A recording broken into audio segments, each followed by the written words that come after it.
In a book called Steps to Christ, the author Ellen White wrote, "The heart of God yearns over his earthly children with a love stronger than death." As a parent, I get that because I like to think that I'm the kind of parent who would die for their kids.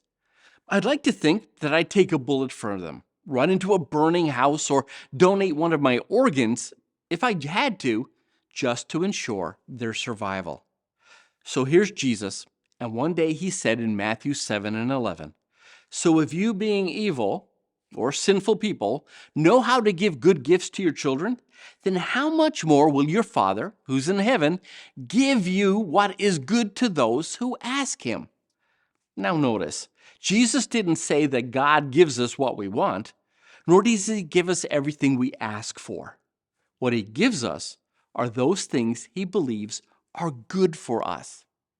Again, as a parent and as a husband, I can relate to this because I not only love giving gifts that, well, I think will make my family happy, but if I know it's good for them, then I will sacrifice to make sure they have the things they need. Now, why am I like this? Because they're my family and I love them. I will do anything for them that I think will bless and improve their lives. And this right here is the lesson to be learned, that all of us are a part of God's family, and there's nothing that God will spare to bless and improve our lives.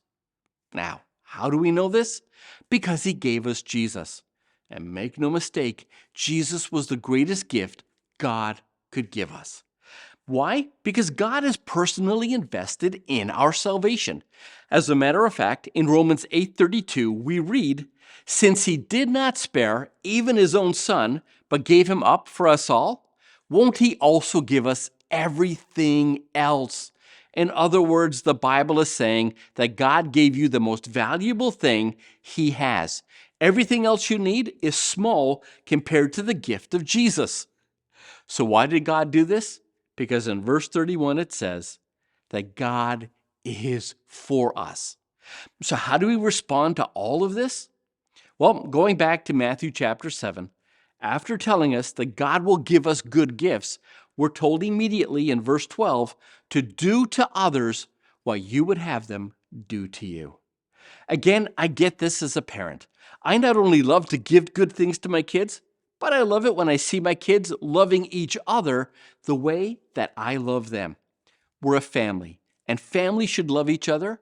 And when people see us using our time, our energy, and our money to bless each other, they look at us and say, "Now, that's a loving family." Well, that was our final thoughts and nuggets for this week. Now, we want you to take some time this week to visit your local Adventist church and share with them some of the things, well, you've learned in Sabbath School Nuggets this week. And please don't forget to join us next week as Cynthia Paseghi shares with us some of her thoughts and insights regarding God's covenant with us. Happy Sabbath. God bless. We'll see you next week.